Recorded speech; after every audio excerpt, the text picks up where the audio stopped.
North Korean women are lining up for something you don't see very often. A group of 30 female international peace activists marching through Pyongyang on their way to South Korea to promote reunification.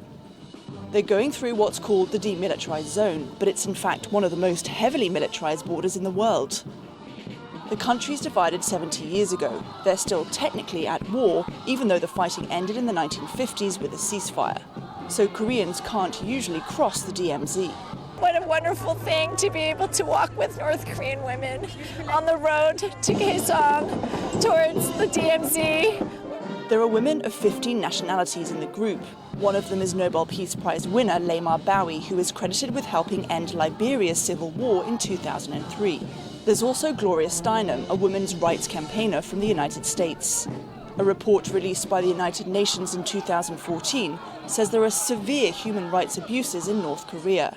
The US and EU had already imposed sanctions on North Korea after it began testing nuclear weapons. Steinem says it's time for a new tactic. Isolating North Korea clearly hasn't worked. I mean, I just think we need to go ahead with this first don't do no harm, right? And we have done no harm, and it might turn out to be a good thing. This will be only the third time an international group has crossed the border in 70 years.